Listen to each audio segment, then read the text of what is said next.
that re-emerging knowledge after the cataclysmic time, sometime afterwards too. And these are the ancient societies that were more advanced than so much of the rest of the world. And there's a common theme that you find among these ancient societies, along with the cataclysms and stuff like that, and that is of an interbreeding between what clearly appeared to be non-human race and humans to create hybrid bloodlines. Now this, of course, is the most famous one. It's in the Bible. There were giants in the earth in those days, and also after that, when the sons of God came in unto the daughters of men, and they bare children to them. The same became mighty men, which were the old men of renown in Genesis. But that basic theme of an interbreeding between a non-human race and humans creating a hybrid bloodline is found all over the world. It's found in this area of the world, which in terms of the bloodlines that are in the positions of power today, very, very significant. This area of Sumer, which became Babylon in what we call Mesopotamia, and the land between two rivers, and of course, what do we call that today? Iraq. Now, the invasion of Iraq was for many reasons. Oil, yes. Control, yes. Multi-reasons. It's very rarely for one reason. But another reason in that package was because that land we now call Iraq is very historically significant to the bloodlines that in the modern world are behind things like the invasion of Iraq, also Egypt and the Indus Valley culture. And this particularly is very significant in terms of the way the world is controlled today. Sumer, which became Babylon, and again, you have the stories from thousands of clay tablets that were found in Iraq and have been translated. I call them the Sumerian tablets. And they talk, like all these others around the world, of this interbreeding between non-humans and humans to create this hybrid bloodline. I'm going to go too much into this because there's so much about the present day I want to get through in this section. But these bloodlines, these hybrids, became the elite. They claimed to be, one of their terms was demigods, part human, part gods, as these non-human groups were perceived to be, because they had abilities to do things because of their advanced knowledge that made them appear godlike. And the old, ancient, recurring theme of the divine right to rule, which is what? The right to rule because of your bloodline, because of your DNA.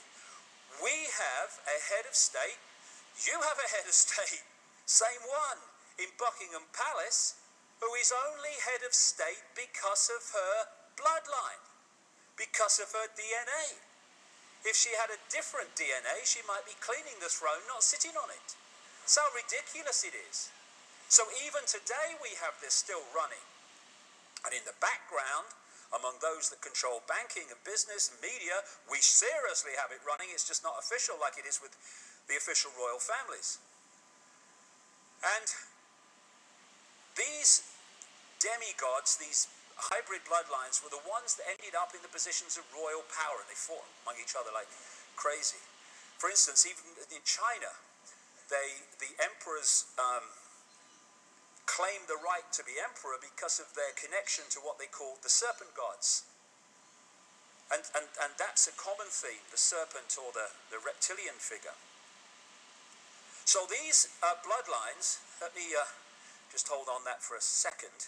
These bloodlines moved out of that part of the world as what we call time past, and they moved up into Europe. And one of the places that they established themselves was Rome, where they were the bloodlines behind the Roman Empire. Now, one of the common themes that you find wherever these bloodlines went is an empire. You had the Babylonian Empire, for instance. They had the Sumer Empire before that, though it's not recognized in official history. Then you had the Roman Empire, and then they moved up into Northern Europe and eventually located their headquarters in Britain, particularly London. And what followed that? The British Empire, on which it was said the sun never set because it was so vast. And then we had this sleight of hand, because what the British Empire and the others, the French Empire and others in Europe too, same, but the British Empire was the most significant because of its size. What they did was export the bloodline all over the world.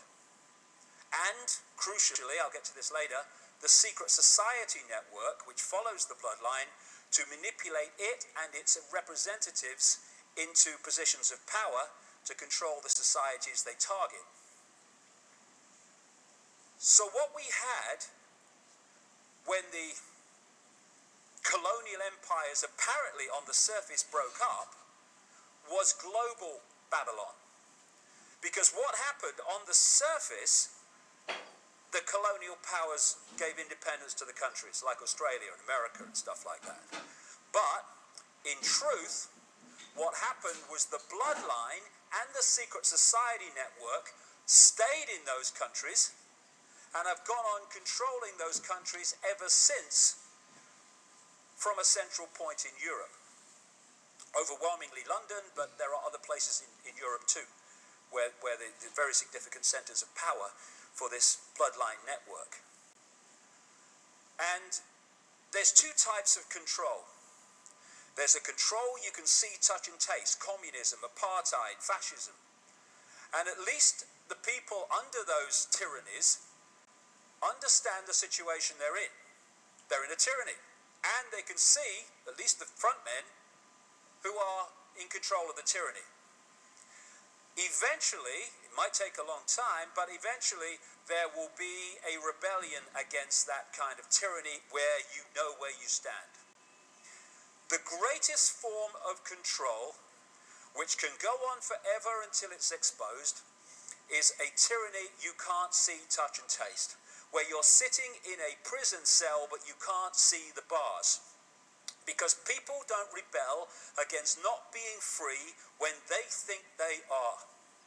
And so what happened in this sleight of hand, when the colonial powers apparently gave independence, is there was a move from a tyranny you could see, colonial control from London overwhelmingly, to a tyranny you couldn't see, which is called democracy, which is called putting a cross on a piece of paper every 4 or 5 years, and then the people you voted for or not voted for often doing what they bloody like.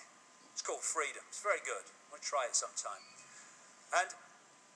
And so what we've had is a hidden tyranny ever since, masquerading as freedom.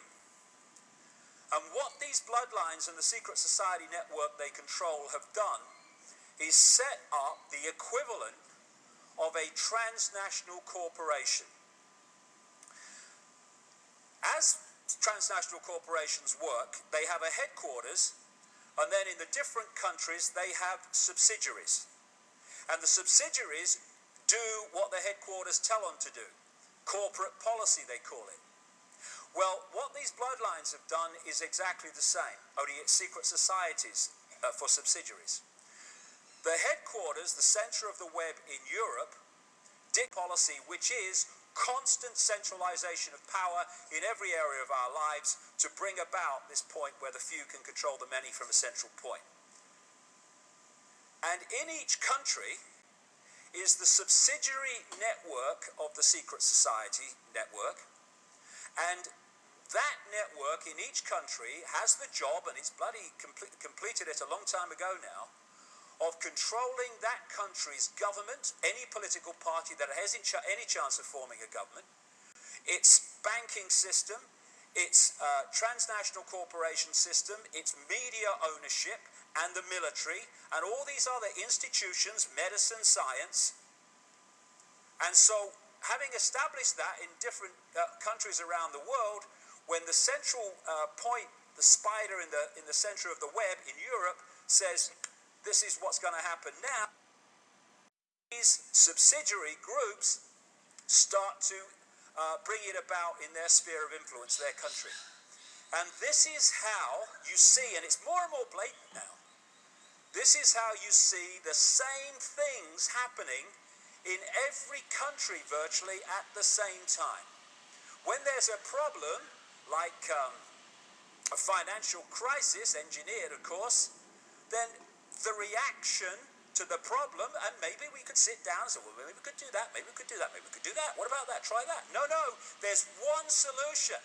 And in the case we're experiencing now, it's throwing infinite amounts of what we call money at the banking system that created the problem. That is the answer all over the place, because that is how it's coordinated to be. The idea is to control through this web every area of the world. And they've been doing it covertly and building up that control to the point now, and I said this years ago, there's going to come a point, because it has to come, if they want to bring from the secret and hidden into changes in society, there has to come a point where this stuff breaks the surface where we can see it, because it has to if it's going to become the changes in society they want. And we're at that point now where it's clearly broken the surface and we can see it. And what they've done is created this tapestry web of transnational corporations and groupings which appear to be different and have different owners and different agendas and competing with each other. But it's like going down a high street and you see all these different names, and again, some of them seem to be competing with each other.